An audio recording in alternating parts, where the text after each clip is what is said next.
Bonjour à tous, on se retrouve pour une nouvelle vidéo. Aujourd'hui, on est là pour la finale de la deuxième semaine de la Grande Arène. J'ai eu du mal à trouver mes mots. Aujourd'hui, c'est un match qui va être assez violent. Je vous préviens d'entrée de jeu, vous pouvez déjà le voir à la map. En termes de défense, il nous a calé du très lourd. Il manquerait plus qu'une GL pour vraiment avoir le pire du pire. Je vais vous montrer tout ça. Il a pas été de ma morte, hein, vous allez voir. Bon, on va passer aux défenses rapidement. Donc il a one-shot mes NS et à l'heure actuelle, il a toujours pas touché ma Padmé et ma GKL avec les rebelles. Sur le haut, il a one-shot ma Newt Gunray, ma RJT et ma Grievous.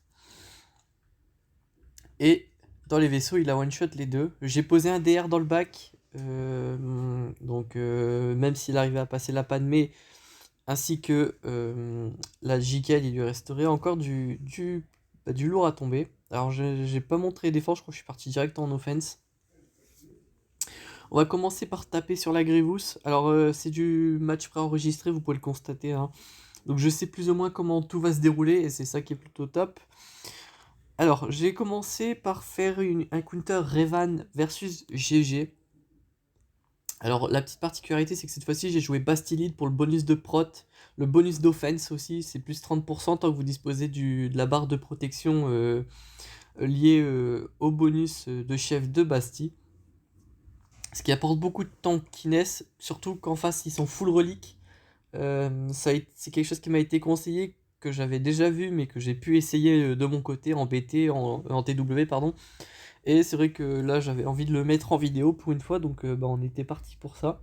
Là je voulais viser le B1, mais le truc c'est qu'il est camouflé, pourtant il a la texture de quand il est pas visible justement. Mais bon, quoi qu'il en soit, là j'ai déjà tombé le B2, ce qui est vraiment une bonne nouvelle. Généralement quand vous manquez d'offense sur votre Yoda c'est un peu plus compliqué, mais là pour le coup je suis plutôt parvenu à le tomber, donc c'était plutôt top. Là, malheureusement, j'arrive à rentrer aucun stun, aucune réduction de jauge de TM, etc., etc. Donc le Magna Guard est très relou, j'arrive même pas à lui mettre l'entrave d'amélioration, donc c'est vraiment compliqué. Mais quoi qu'il en soit, là déjà voilà, il est mort. Mon Revan va mourir, ce qui est plutôt handicapant pour le coup, parce que je peux pas poser de marque. Mais quoi qu'il en soit, Jolly est là pour revive. C'est d'ailleurs pour ça que je lui ai mis la capacité d'entraînement du Jedi de l'ermite Yoda. C'est parce que ça lui donne 20% de défense en plus, et votre Jolly on veut qu'il tank, donc c'est pour ça que je lui ai mis. Donc là on va pouvoir pas tarder normalement à remettre la marque sur le Grievous. D'ailleurs vous pouvez constater que le Grievous est extrêmement tanky, mes attaques ne lui font pas grand chose. D'ailleurs lui par contre il me déchire un petit peu mon ermite Yoda, il lui a enlevé pas mal de prot. Mais globalement, vous pouvez voir, hein, ça va plutôt bien. Là, le Revan, il meurt instant. Mais au moins, ça reset pas mal mes cooldowns sur l'ermite Yoda, donc ça, c'est une bonne nouvelle. La marque, en plus, a été posée, donc ça, c'est super cool. Hop, là, on essaye vraiment de tomber le Grievous, mais comme vous pouvez le constater, il est extrêmement tanky. On ira se regarder après sa santé, si j'y pense. Mais en tout cas, ouais, en termes de santé, il était vraiment coriace, le garçon. Là, je revive à nouveau Revan. On met la prévoyance pour les Yo8 B1, mais on lui retire sa jauge de TM, donc ça c'est plutôt cool. Là je mets la B-block sur le droid de K pour éviter un quelconque one-shot, et une des contre-attaques sur Yoda va terminer de l'achever, donc ça c'est plutôt cool. Et une masse assist pour tomber les stacks restants du B1. Voilà, comme ça on termine le match. 59 bannières, c'est pas mal pour une première tentative avec, une Bastillide. C'est pas un counter, bah j'ai l'habitude du counter Evan, mais j'ai pas l'habitude du Bastillide. Et ça a fait le café pour le coup, vraiment le fait de pouvoir tanker beaucoup plus, ça apporte vraiment beaucoup, donc ça c'est cool. Ensuite je suis parti sur le DR avec Gas, counter que j'ai déjà réalisé beaucoup de fois en arène d'escouade, donc je suis habitué. Moi ma stratégie, je sais pas si c'est la plus viable, mais en tout cas sur ce match-up là ça a fonctionné, c'est de focus le Malak, réduire à fond sa santé maximum avant que le Gas justement se fasse agenouiller. Hop, tac. Donc voilà, comme ceci. Donc là, je lui ai déjà retiré pas mal de santé max. Je me suis pris un one shot de HK, mais j'ai pu tuer son Malak derrière. J'ai tué le maraudeur aussi qui est R7, vraiment très très fort. Habituellement, je pars sur un focus de Bastila direct après Malak, mais là, je vous avoue que le maraudeur, c'était trop là. Ensuite, on part sur Basti. Malheureusement, c'est le HK qui a pris cher avec les différentes contre-attaques, etc. Donc là, ensuite, ça a été Bastia à tomber. Et l'assaut aérien qui permet directement de tomber le DR adverse, qui est vraiment plutôt cool. Donc voilà, bon, un gas versus DR, c'est pas beaucoup de bannières. Vous me direz que c'est pas beaucoup de bannières contre beaucoup de teams. Mais ouais, c'est vrai que là, c'était 53. Vous pouvez parfois espérer un 55. Dans une chance légendaire, un 56. Mais vraiment, le 55, c'est vraiment ce dont vous pouvez espérer, mais vous pourrez rarement avoir plus. Cette team-là, ce qui paradoxalement, c'est la team qui me faisait la plus peur parmi les trois. Pourquoi? Parce que les autres, je savais comment les counter. J'avais des teams qui étaient, on va dire, assez, j'allais dire, fair. Je ne saurais pas comment le traduire en français, mais on va dire que c'était pas overkill, mais c'était pas trop faible non plus. C'est-à-dire que l'échange de team était correct. Une team forte contre une team forte, voilà, c'est ce que j'essaye de vous dire. Mais là, franchement, je savais pas quoi faire parce que soit je faisais un overkill, soit, soit je partais avec quelque chose de mauvais et je pouvais me fail tout simplement. Donc je suis parti sur les Géonosiens. Les Géonosiens, c'est un counter que j'ai déjà utilisé contre les BH, mais là j'étais vraiment pas serein du tout, hein. Par chance, il n'y avait pas le Mendo en face, donc on va dire que ça m'a quand même un peu aidé. Mais globalement, ça reste une team assez forte, puisqu'en face, il y avait quand même des reliques, notamment un Boba R5. Une roquette bien placée, ça peut être la fin d'un de vos géos. Et si c'est l'alpha, c'est pas terrible, parce que ben, du coup, toute la team tombe très facilement après, hein. L'alpha, c'est quand même celui qui fait la team. Mais bon, j'ai réussi à faire un gros focus sur Bossk avant que les autres jouent, notamment Dengar qui soigne énormément avec ses petites grenades. Donc l'éliminer rapidement, ça a été vraiment une bonne nouvelle. Ensuite, j'ai éliminé Griff, il est G8. En plus, c'est un énorme soutien, donc le tuer a été pas très compliqué et ça m'a permis d'enlever beaucoup de soutien à la team adverse. Ensuite, je suis parti sur Cat Bane, il est G11, donc facile à éliminer, même avec le lead de Bossk. Là, vous avez vu, hein, la roquette qui m'a fait beaucoup de dégâts sur l'alpha, il est dans le jaune, c'est pas bonne nouvelle. Donc bah là, directement, je focus Boba, mais de toute façon, c'était ce que j'avais prévu. Là, je sors le heal, hein, il n'y a pas de... Il n'y a pas de doute à avoir.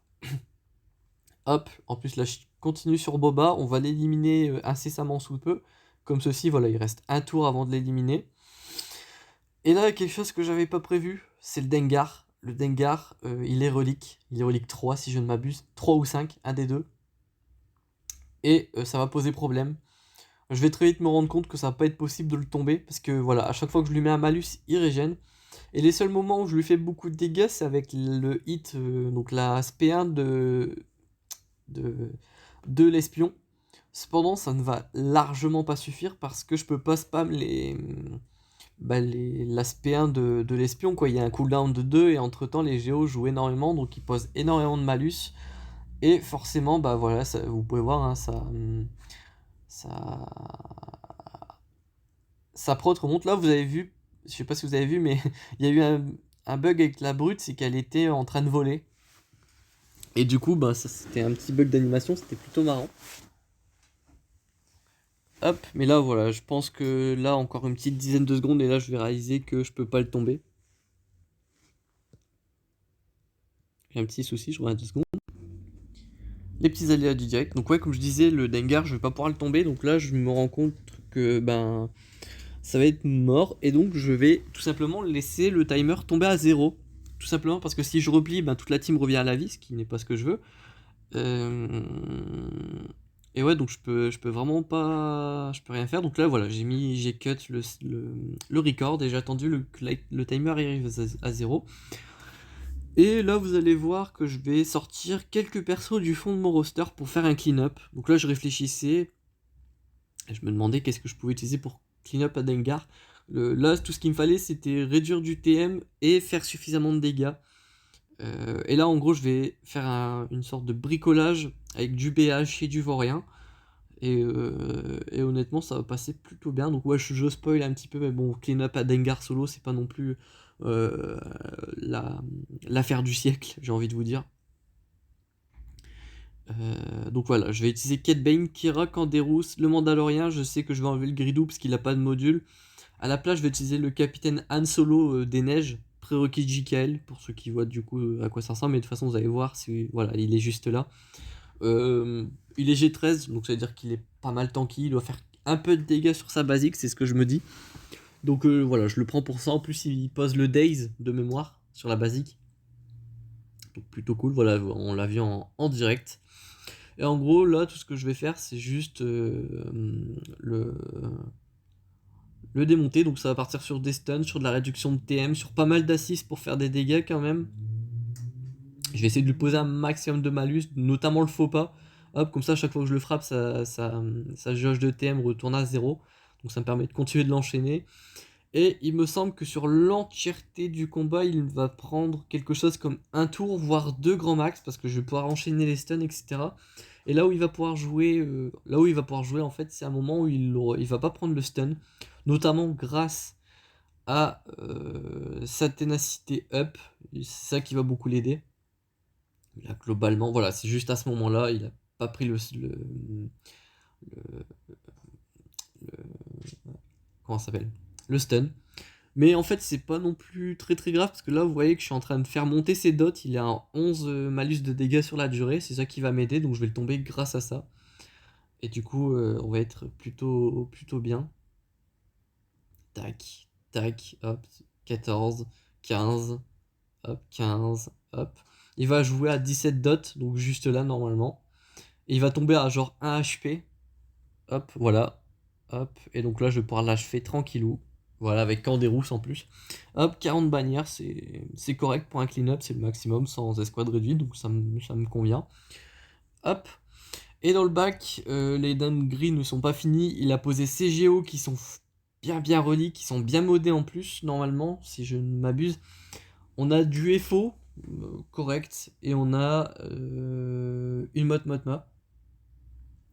Et en haut, on a encore du gas, on a du Revan, on a une Padmé à tomber.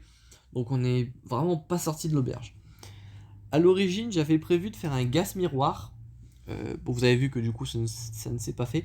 Mais en fait, là, le problème que j'ai rencontré en regardant ces modules, parce que là, vraiment, j'ai vraiment fait un gros tour de son roster.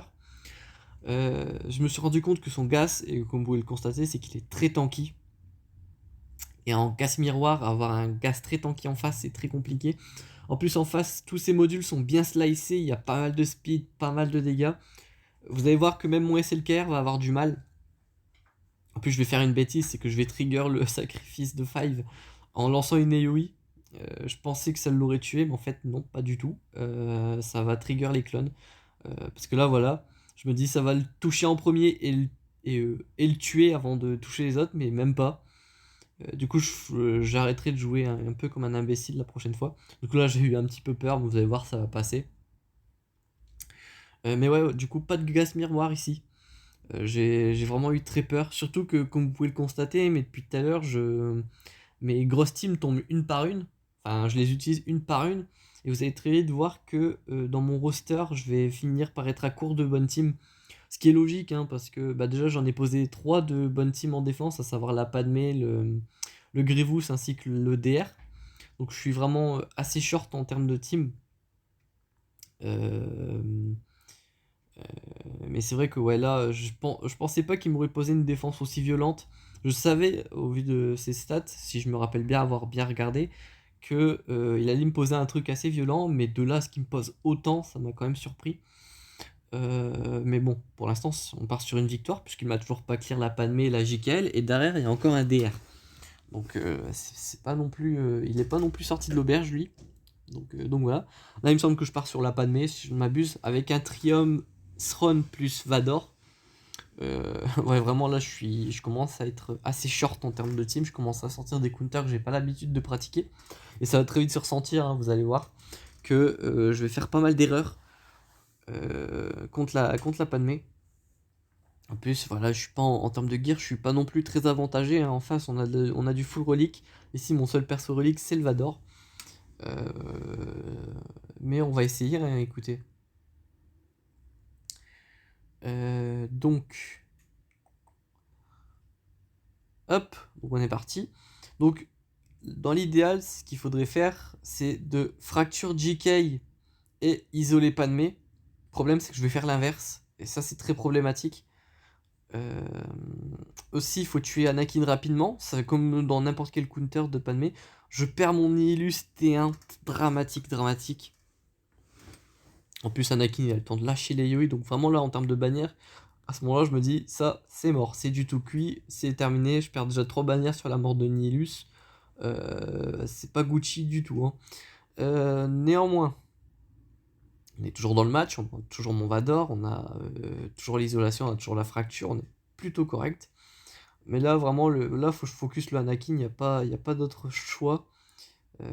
Par chance, j'ai pas mal de dégâts à lui mettre, notamment les basiques de Vador. Là, j'ai la grosse attaque de Sion pour l'achever. Et à ce moment-là, je reviens un peu dans le match, donc ça, c'est vraiment une bonne nouvelle. Et donc là, je vais essayer de jouer le plus possible pour poser les, bah, tout ce qui est fracture, isolation. Et là, à chaque fois, vous allez voir, mais dans ce match, je n'arrête pas d'oublier que je suis pas sous hippie lead. Donc quand je fais un écrasement de force, j'ai pas un tour bonus. Ça, c'est quelque chose que j'ai compris en fin de match. J'ai pas fait attention. Hop, je refracture pas de mais n'importe quoi, vraiment. Sur ce match-là, en plus, à chaque fois que je faisais une erreur, je me sentais vraiment bête. Et là, en vrai, ça, je vais continuer dans mes erreurs, je crois, parce que vraiment, il me semble qu'à aucun moment je vais poser la fracture et l'isolation sur les bons persos. Ah si, là j'ai quand même posé l'isolation sur le bon perso, mais du coup là le JK il n'a plus de fracture. Là je refais un écrasement de force alors que je suis pas sous Palpatine, c'est vraiment n'importe quoi. Quand je vois ce match, quand je le revois, je suis à deux doigts de me tirer les cheveux, c'est n'importe quoi. Bon là en tout cas j'ai réussi à tuer Padmé plus Ahsoka sur le même tour, donc on est plutôt bien sur ce match. Et là il reste plus qu'à tuer JK, qui ne va pas poser de soucis, hein. JK c'est un tank qui fait pas de dégâts, il peut pas avoir de stack de courage, en plus je lui mets une fracture, donc là on est vraiment plutôt bien. Donc ça va se terminer sur ça, hein. Je vais l'éliminer tout simplement et basta. Là je vais quand même récupérer la santé de Sion, ça fait une bannière en plus, on crache pas dessus. Hop, donc là on échange les jauges de TM pour redonner de la prod, ce genre de choses. Et là je lâche avec une lama batteuse et on est bon. Donc 53 bannières, c'est toujours pas très clean. J'ai fait beaucoup d'erreurs. J'étais pas censé se gagner ce match-là, hein, au vu du nombre de conneries que j'ai pu faire. Mais bon, c'est passé et c'est le principal, j'ai envie de vous dire. Là, on part sur une CLS contre Evan. C'est la meilleure team qui reste en face avec les Géos, mais là, honnêtement, je préfère clean un territoire entier plutôt que de clean le bas et de pas clean le haut. Parce que là, après, il y a aussi les vaisseaux. Donc, je préfère clean 3 territoires, dont 2 vaisseaux plus 2 persos plus un vaisseau que, que de galérer sur le reste. Donc, voilà. Bon, là, j'ai pu. Alors, là, ce que j'ai pu faire, c'est que j'ai déclenché le sacrifice de Revan sur Yoda. Enfin, c'est Savior, mais moi je dis le sacrifice, ça fonctionne pareil. Euh, Ensuite, j'ai retué Yoda, j'ai tué Jolly, et honnêtement, voilà, après il reste plus qu'à tuer les autres, et on est plutôt bon. Donc là, bah, il reste plus qu'à éliminer le reste, donc c'est carré. Hop, élimination, tac tac tac, et là il reste plus que le Revan, donc on est bon. C'est encore un match bah, bien mené, tout simplement. Donc là, on a tombé 2 territoires très très bien, donc je vais pouvoir en tomber un troisième dessus avec les vaisseaux. Ce que je vais faire tout de suite, et ensuite on va pouvoir c'est s'enregistrer ensemble en direct. Le dernier territoire que j'ai pas enregistré, je me suis laissé la journée pour réfléchir à la strat que j'allais adopter. Et malheureusement, je pense pas qu'on pourra full clear vu la défense de Tariq qu'il a posée. Mais on va pouvoir clean 2 des teams, 2 des 3 teams, donc ça ce sera déjà pas mal. Donc là, négociateur miroir, sauf que moi j'ai un avantage de taré en termes de speed sur le vaisseau amiral, et ça c'est très très bien. Vous allez voir pourquoi. Le sien est 6 étoiles, JK Relic 6. Moi je suis 7 étoiles, JK Relic 8. Donc en termes de speed, on a une sacrée différence. Là, je vais poser très important l'immunité aux améliorations sur le Don Molos, comme ça il n'a pas de raillerie. Là, je vais lancer la masse 6 sur Anakin. Donc là, je déclenche la loyauté infinie. Et là, étant donné que j'ai un Umbarien plus rapide que son ego, eh bien, tout simplement, je vais pouvoir euh, lancer les Yoi sur le dent de Molos. Comme ça, je touche les deux ennemis qui sont verrouillés, à savoir le Umbarien et le vaisseau d'Anakin. Et en visant le dent de Molos, même s'il n'a pas le verrouillage, forcément, je vais le toucher. Donc là, je touche 3 cibles en tout, donc ça fait une attaque de zone. Et là, pack, plus d'Anakin. Si en face, vous arrivez à éliminer Anakin dans les 20 premières secondes du match et que le vôtre est toujours en vie, c'est gagné. Genre, à moins d'avoir une RNG complètement catastrophique, eh bien, vous devriez, en théorie, vraiment tomber facilement la team en face. Là, en plus, son BTL n'a pas l'air d'être 7 étoiles au vu de sa santé. Les barres ne sont pas vraiment très, très collées. Donc ça me fait penser à un 5 ou 6 étoiles, enfin bref. Là, globalement, ce que je vais lui rentrer, c'est assez catastrophique pour lui. Notamment grâce à l'avantage de speed du 5 en fait. Hein. Le 5 qui joue avant le négo adverse, c'est super fort. En plus là, voilà, je tombe son Umbarien à lui. Là, j'ai une petite AoE à faire parce qu'il y avait un verrouillé et un non verrouillé. Donc je vise le non verrouillé et tac, 65 bannières. C'est vraiment le genre de miroir de négo que j'apprécie. C'est très facile de réalisation. Et je stresse pas trop. Et c'est ça qui est cool. Ensuite, on va se manger le Ultimum One versus Finalizer. Donc là, le Finalizer, je vais le tomber assez facilement parce que le Finalizer en défense, il a une EA, donc une intelligence artificielle assez catastrophique. Il va pas faire les bons focus, pas dans le bon ordre, il va vraiment réaliser des choses assez hasardeuses. Là, normalement, déjà, son Silencer est plus rapide que son Finalizer, chose que je comprends pas. Moi, je vais partir sur un focus de la navette. Pourquoi? Parce qu'elle n'a pas encore joué, et l'éliminer avant qu'elle joue, c'est plutôt cool. Ensuite, je pars sur le TE Silencer, puisque c'est le main damage dealer. Sans lui, vraiment, la flotte s'écroule comme un château de cartes. Hop, bon, là, il essaie de me faire mal tant bien que mal, sans mauvais jeu de mots. Là, il stun le Biggs, bien joué pas lui, mais là, globalement, une fois que lui sera mort, voilà, là j'ai éliminé toutes les menaces, et là j'ai tué le dernier vaisseau, avant même qu'il y ait des renforts, donc 67 bannières, et ça, c'est plutôt top. On va se retrouver tout de suite pour la suite du match, donc les 3 dernières teams, donc je vous dis à tout de suite. Hop, mais voilà, donc j'avais prévu de regarder la santé de son gris-gris, donc on va regarder ça. Il avait essayé en offense, je viens de capter, mais là, globalement, quand tu regardes ce qui lui reste, il doit pas lui rester grand-chose. Hein. Vraiment, il a vraiment tout posé. Tant mieux pour lui, bah tant mieux pour moi plutôt. Alors, le Grievous, il est ici, il est R7 déjà, donc ça aide pas mal pour la tankiness. Ouais, il a 156 000 HP. J'avais rarement vu un Grievous aussi avec autant de santé. J'en avais déjà vu à 120 000, 130 000, mais 156 000, c'est pas mal. On va regarder un petit peu les modes. Déjà, il a un 1312 de santé flat, donc c'est déjà pas trop mal, avec un 16% de santé, mais ça, c'est normal. Pareil ici. Ça va plutôt jouer sur la gauche, parce que quand vous avez une primaire de santé, vous pouvez pas avoir une secondaire de santé.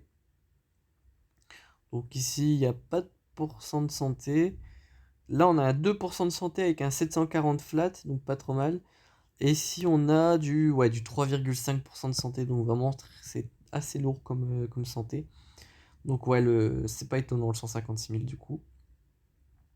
Donc ouais, Sancho Pancho, c'était son pseudo.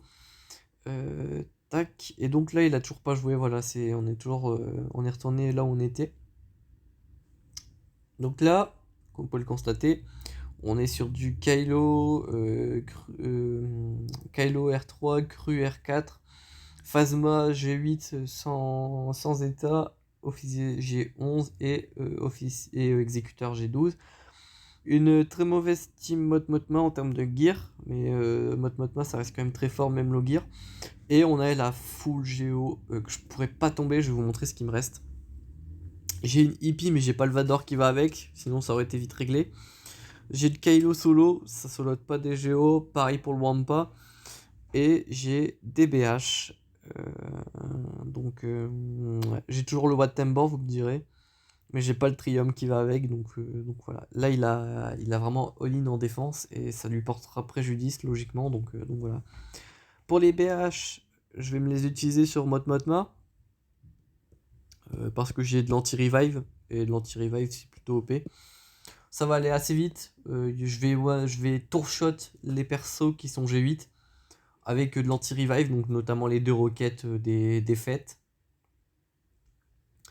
Euh, Ouais, on va voir comment je vais procéder. On va essayer de trigger le contrat quand même. Hop. Ouf. Ah oui, c'est assez violent. Hop. Ouais, bon, c'était peut-être pas la meilleure strat. Hop. Tac, tac, tac. Ouais, donc en face, ça joue assez vite. On va mettre pas mal d'AB block, je pense. Ouais, donc là, c'est vraiment une team qui donne pas mal de TM en face. Hop. Moi, je vais surtout...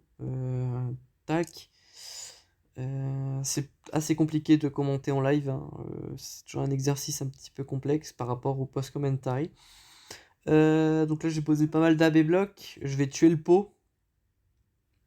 On va stun lui qui donne beaucoup de TM. Faut faire très attention. C'est vraiment un des meilleurs persos sous mode mal éclaireur. Il donne tellement de TM. Faut faire très attention.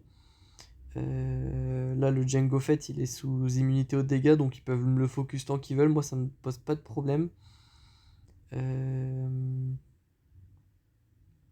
Ouais, allez-y, allez-y, allez-y. Ouais, franchement, le IG, c'est peut-être le pire BH possible parce qu'il est pas tanky du tout. Une petite roquette ici, non, mais on va mettre une double tape, comme ceci. Il peut pas être revive puisque c'est une basique de Django qui a le Zeta. Hop, une petite basique. Le problème, ça va être... ah, j'ai lancé un anti-revive sur Po quand je l'ai achevé, c'est plutôt cool. Parce que là, il n'a pas été revive. On va poser pas mal de dots sur le terrain pour pouvoir regen mon IG. Il est vraiment pas tanky du tout, G11. Alors qu'il est G11, justement. Donc assez relou pour le coup. Mais j'arrive à le regen assez aisément, donc ça c'est plutôt une bonne nouvelle. Là, je peux mettre une belle roquette à 75 000. Et on finit avec 60 bannières, mine de rien, hein. Ça, faut le noter.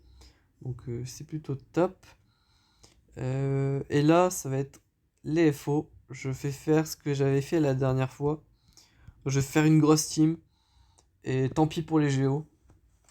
Je préfère assurer les bannières sur le combat avec les FO plutôt que de partir sur un combat perdu d'avance contre les Géos. C'est dommage, mais bon, je pense pas qu'il arrivera à tomber ma DR, même ma Padmé. Donc voilà. Je vais poser ça sur le Wampa. Je vais daze tout le monde, ça c'est pas mal, c'est pour éviter que Fastball donne du TM. Je vais mettre ça sur le Kylo, comme ça lui enlèvera le stun. On va mettre un choc ici, peut-être tenter un double stun. Ouais, ah non, je l'ai pas mis sur l'exécuteur. Mais je lui ai mis au moins 1000 chocs, et ça c'est plutôt une bonne nouvelle. On va essayer de rentrer un mass stun avec le Palpatine. Hop, donc je sais pas comment je vais appeler cette vidéo. Défense de folie, je sais pas, un truc pour appuyer le fait qu'il a posé une défense de fou. Là, on va achever la petite Phasma. Ouais, donc je sais pas encore comment je vais appeler ça. Je vais essayer d'être créatif. J'essaye toujours de mettre des titres qui attirent l'œil, on va dire, qui essayent d'être, voilà, qui suscitent l'intérêt des gens. Et j'essaye surtout de pas mettre 2 fois le même titre. Donc souvent je vais dans ma playlist Grande Arène et j'essaye de ne pas remettre 2 fois le même titre. Pour l'instant c'est quelque chose que j'arrive à faire, donc go. Donc voilà, là il faut vraiment le combo Wampa Kylo, Kylo c'est pas trop mal, c'est un double solo dans la même team, donc plutôt top. Donc voilà, enfin bref, je sais pas comment je vais appeler cette vidéo, mais en tout cas en face il y avait vraiment une défense de fou furieux. Donc voilà, bon je pourrais pas tomber les géos, je vais vous montrer les modules, même si j'avais essayé la team que je viens d'utiliser. Là, on a 283 sur l'alpha, donc extrêmement rapide. Lui, il aurait tabassé assez vite, il aurait fait beaucoup de heal. Lui, il est plus tanky qu'autre chose. Voilà, on est sur du 150 000 HP prot et santé réunis. On a un espion qui est R4, donc lui, il doit tabasser comme pas permis. 218 de speed, mais en même temps, lui, on veut surtout booster ses dégâts. Donc voilà, on est sur voilà. Chance de coup critique quasi 100%, dégâts critiques 228%, donc quelque chose d'assez violent. Lui, je sais pas qu'est-ce qu'on pourrait voir en termes de speed. Ouais, ouais, donc lui, il est juste là pour faire les assists. Donc il est modé avec un set de dégâts critiques. Et lui, il doit avoir pas mal de potency avec une bonne speed. 206 de speed avec 56 de pouvoir. Ouais, non, il a misé vraiment tout sur son alpha en termes de speed et surtout pas mal de prot et de santé sur le Senfac. Ouais, donc globalement, son alpha, il était très bien modé, donc ça aurait été très très très compliqué de le tomber. Donc c'est pour ça que j'ai pas tenté et c'est comme ça que se termine le match. S'il y a un quelconque changement avant 23h, je le posterai dans les commentaires. Mais si vous voyez pas de commentaires apparaître à 23h, je pense que vous avez compris ce qui s'est passé. Et donc forcément, euh, on est good. Enfin bref, j'espère que cette vidéo avec une énorme défense vous aura plu. On se retrouve bientôt pour la 3e semaine de cette grande arène. Mais d'ici là, portez-vous bien.